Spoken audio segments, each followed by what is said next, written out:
Hello, my name is Heath Jones, and welcome to the Northwood Podcast. This podcast is brought to you by Northwood Christian Church, located in Indianapolis, Indiana, with more than a little help from allindianapodcastnetwork.com. In fact, we could not do this without them. If you'd like to learn more about us, please visit our website at www.indncc.org. That's INDYNCC.org, or check us out on Facebook by searching for Northwood Christian Church. And if you'd like to learn more about All Indiana Podcast Network, please visit their website at www.allindianapodcastnetwork.com and check out the various podcasts that they host. Now, before we move on, I should say periodically there will be advertisements during this podcast. These are added later after I've sent out the recording, so I don't know what ads you'll hear, but just to avoid confusion, just know that they are coming. So moving on, today I'd like to talk about letting go. That is, letting go of what we need to let go of so that we can grow. And my musings on this topic were inspired by a saying of Jesus from the Gospel of John, and here it is. John 12, verses 24 through 25, which read, "Very truly I tell you, unless a grain of wheat falls into the earth and dies, it remains just a single grain. But if it dies, it bears much fruit. Those who love their life lose it, and those who hate their life in this world will keep it for life everlasting." The next time you plant a seed in the dirt, say to yourself, "There, I have killed it." This, of course, would be a strange thing to say. We are so familiar with the concept of planting and harvesting that we view the falling of a seed to the earth as a new beginning, for we know that in the coming weeks and months, the seed will sprout and inch towards the sun. Its rising can be seen as an exuberant expression and celebration of life. What could be more alive than a tender shoot pulling water from its roots while spreading leaves to catch the light?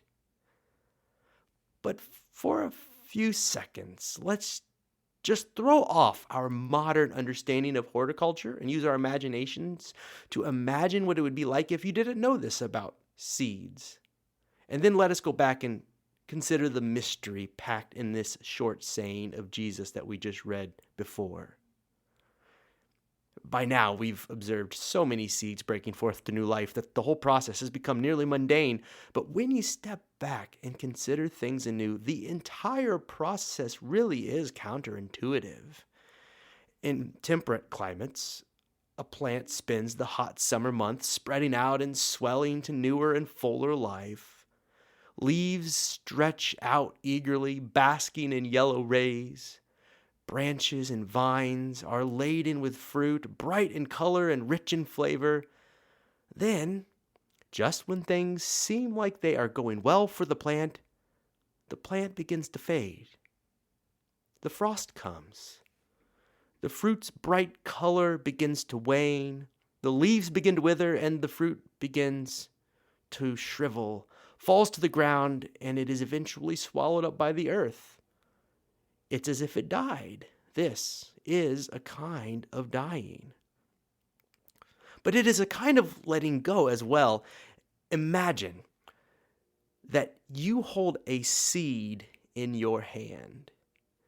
Imagine that it is a seed that you have long cherished for whatever reason, and you've held it for a long time. And why? Well, because you know that contained in that seed is something special. However, you are loath to let it go, for if you do, you feel as though you will lose it all and then some. Does this sound far-fetched? Well, it's not. I've seen it happen myself. A few years ago, my daughter was playing in our backyard in the moments while we were getting ready to take her to preschool when she made a great discovery. As I approached her, she said, "Dad, look." And on the ground, she had created a little pile of small black beads. Now, at first, I was afraid that they were rabbit droppings, but on closer examination, I discovered that they were seeds. They were about the size of small blueberries and coal black. She had pulled them from the pod of a plant that lay shriveled on the ground. The plant had died, you see. It had no more life in it. But the seeds, she knew they were special. I knew that she knew it because when I asked her for them, she drew her hand back, wondering if I were going to throw them away.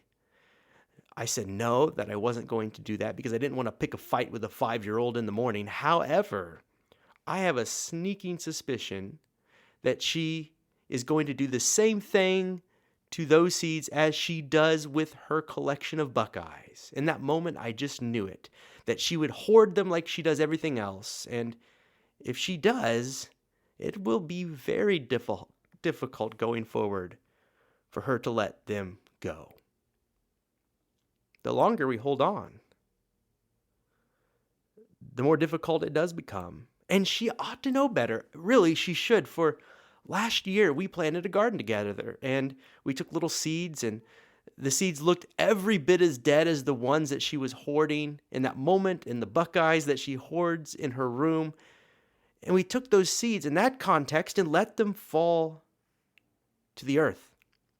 I showed her how to cut a very small furrow with her finger in the raised bed garden, and how to gently lay the small carrot seeds to rest. And in the following weeks, we marveled at how the little seeds came alive, creating new life. And what's more, they have now left seeds of their own. Life begets life begets life. So she has seen what may happen if she were to let them go. I recently heard a story about some archaeologists who were digging in Egypt. They found amongst the pottery, shards, and artifacts some wheat seeds of all things. And they examined them and estimated that they had been cast aside approximately 5,000 years ago. Just wrap your mind around that fact for a moment. For 5,000 years, those wheat seeds lay seemingly dead and without life. However, someone decided to plant a few of them, and wouldn't you know it, they actually grew. Seeds that had laid dormant for 5 millennia came to life and produced new life. But again, if they are not planted, they aren't really good for very much. This is what I hope to teach my children. That the more they cling fixedly to what they have, the more they hoard, the more they refrain from planting to produce new life, the more they will miss, the more life they will miss, unless we are willing to hold on to what we have, everything, with an open hand. We will not find the life that comes after letting go. But there are countless ways for us to let go, and countless ways for us to die to ourselves, and thousands of things that we might have to let go and lose.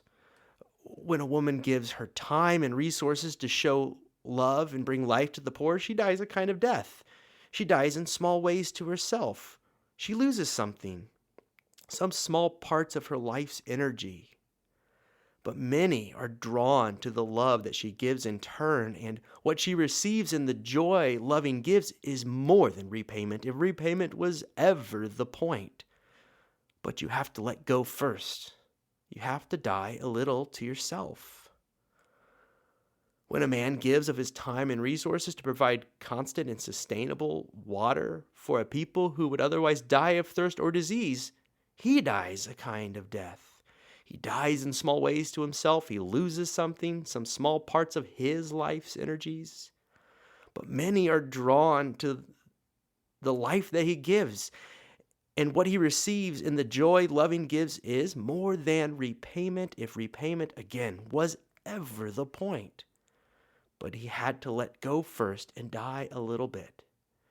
He had to give, perhaps money, perhaps his own energies, his own ideas, his creative abilities. But he had to let go. When a child decides that her Christmas presents would bring more joy to another child whose parents cannot afford even the cheapest of toys, in the letting go, she dies a bit to herself for the life of others and is therefore fed and given life herself. Spent tears, emotional pain, and hours lost for a friend or loved one who is enslaved to an addiction is its own kind of death if you've lived that. Seeds fall to the ground in hopes that new life will find them on the other side of their addiction. In the meantime, we give of ourselves for love's sake. There are 1,000 different ways for us to die to ourselves and to the greedy, self-seeking, and death-dealing ways around us. There are 1,000 different ways to give of ourselves in hopes to bring new life into the world. And when all else is considered, there are countless ways to die. And many things we should let go of. In a similar way, planted seeds grow. Flowers draw bees and people alike. Shade trees draw those who are tired and in need of rest. Wherever death breaks forth to new life, people notice and are drawn to the life and are changed by it. When we die to ourselves, all manner of people are drawn to the love of God they see in the sacrifice. We find that the dying is not an end, but a beginning of new things.